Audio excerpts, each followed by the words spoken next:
Welcome back to the channel. This is the Punched channel on YouTube, and we're going to conduct a video here talking about the first turn setup for this fine Grognard Simluations game. This is the game Armored Knights, Guderian Crosses the Meuse, talking about the Battle of Sedan in 1940 and the immediate aftermath. So as you can see, I have two map sections here under plexiglass.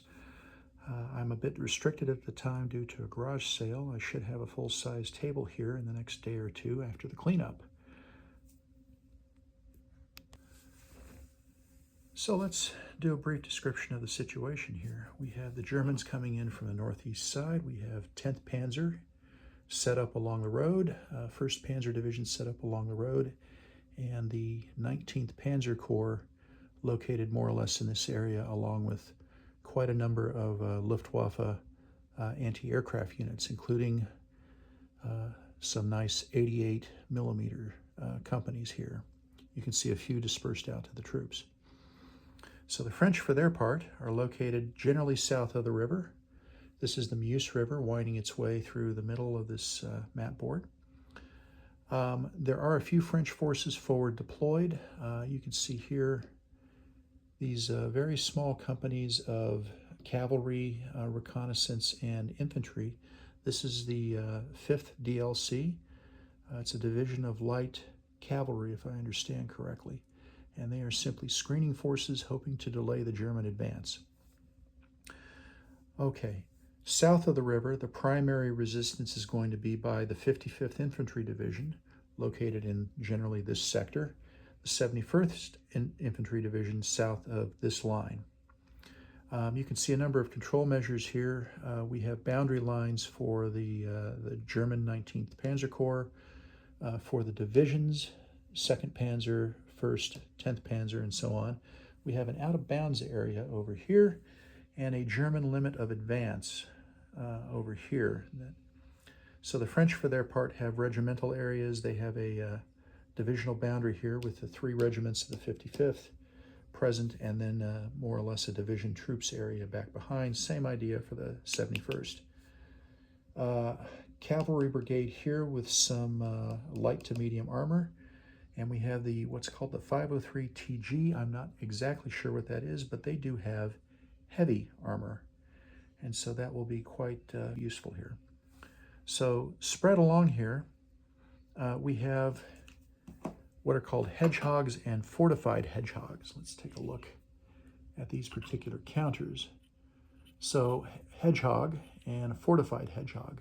These are simply fortifications. They don't take, in game terms, they don't take an incredibly long period of time to set up, but these are pre-existing.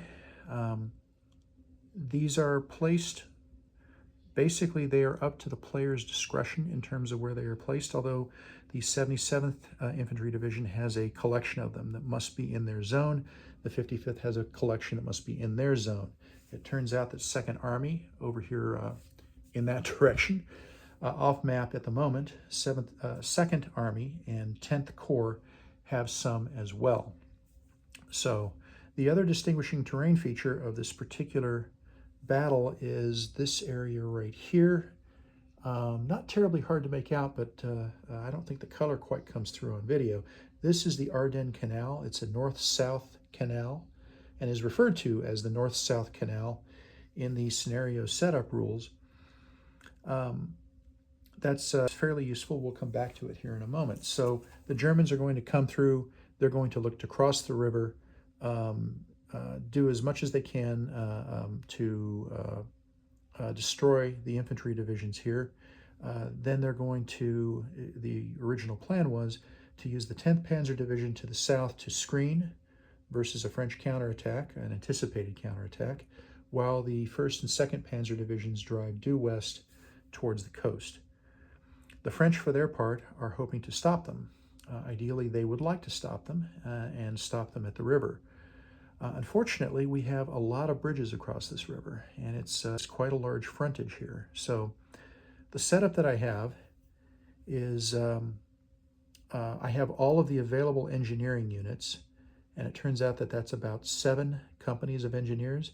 They are all placed in proximity to bridge locations along the river. So here at Don Cherry, at Sedan, there is a town here, Remily, Remily, and so on. So we have you'll notice here, for example, we have a railroad bridge in this area. We have a secondary road bridge. Of course, the primary road through this area goes through Sedan, and so on. So that's the French plan. The French plan is blow all the bridges and hope to use the river as a combat multiplier to keep the Germans from crossing. Not a horrible plan, but there are going to be some problems here. The French 55th and 71st Infantry Divisions, they're called, they're Category B divisions. They are basically reserve units. These are not the best that the French have to offer. They actually did not anticipate that the Germans would come through in this strength in this area. They thought that the fighting would really happen elsewhere. So they're caught quite a bit wrong-footed here. But we will see how they do, and hope the French give a good count for themselves.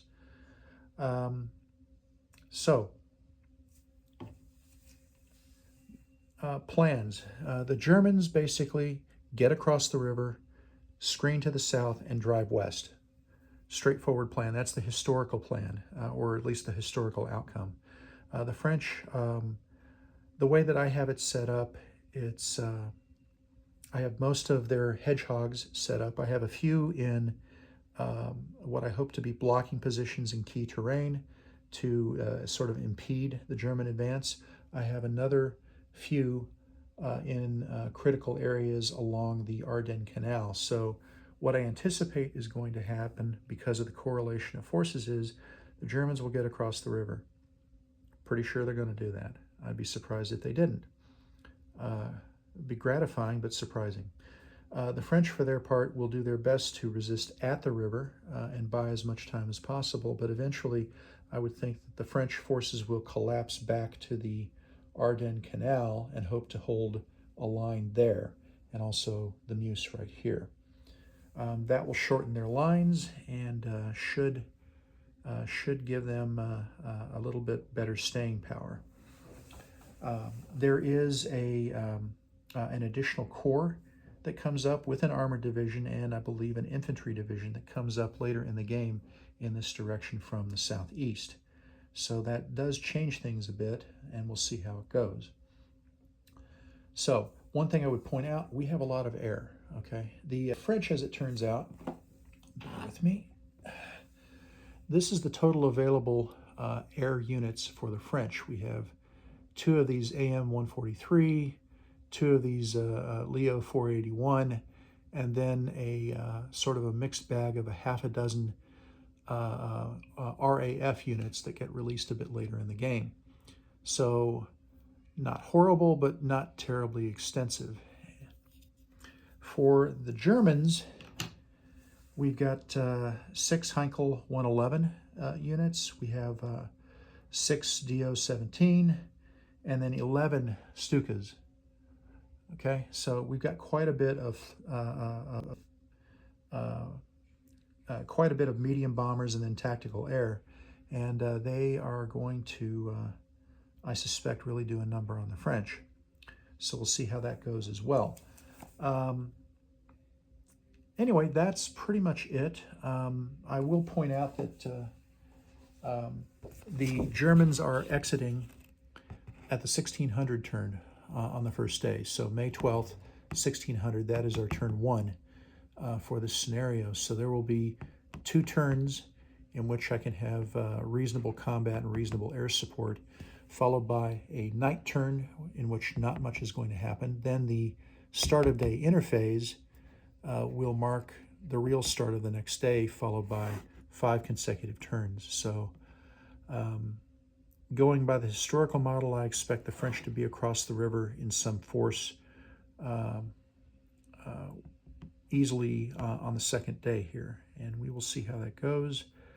and I'll see what kind of fight the French can put up. So I'm interested to see the river crossings. I'm interested to see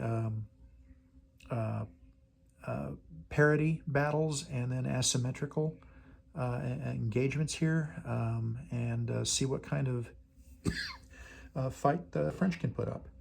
So that's basically what we have here. Turn 1 setup, Grognard Simluations Armored Knights, Guderian Crosses the Meuse, and we will see how quickly his forces do in fact cross. So hope you like the video.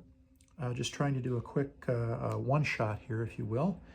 And if you like it, please hit the like button. If you like what I'm doing well enough, by all means subscribe. I hope to keep on doing these things. And we'll see you down the road.